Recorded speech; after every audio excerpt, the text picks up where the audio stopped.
సంక్రాంతి తర్వాత రాష్ట్రంలో రైతులకు రైతు భరోసా వస్తుందన్నారు ఎంపీ చామల కిరణ్ కుమార్ రెడ్డి. యాదాద్రి జిల్లా యాదగిరిగుట్టలోని అంజనాపురి కాలనీలో 70 లక్షల వ్యయంతో నూతనంగా నిర్మించిన పీఐసీఎస్ భవనాన్ని ఆలేరు ఎమ్మెల్యే ప్రభుత్వ బీర్లా ఐలయ్యతో కలిసి ప్రారంభించారు ఎంపీ చామల.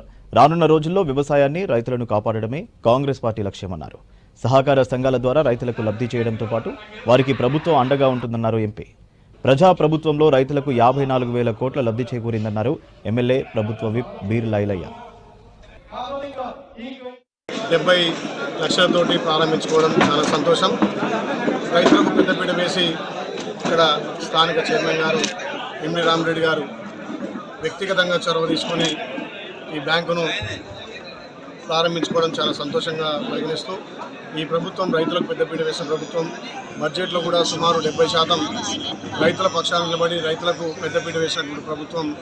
సుమారు ఒక్క సంవత్సరంలోనే రైతన్నల కోసం అన్ని విధాల 54,000 కోట్లు ఖర్చు పెట్టినటువంటి ఈ ప్రభుత్వం అన్ని విధాల రైతులకు అందుబాటులో ఉండాలి, రైతన్నలకు వినోదం ఉండాలనే లక్ష్యంతో గౌరవ ముఖ్యమంత్రి రేవంత్ రెడ్డి గారు, అదేవిధంగా వ్యవసాయ శాఖ మంత్రి తుమ్మల నాగేశ్వరరావు గారు రైతులకు పెద్దపీట వేస్తున్నాడు.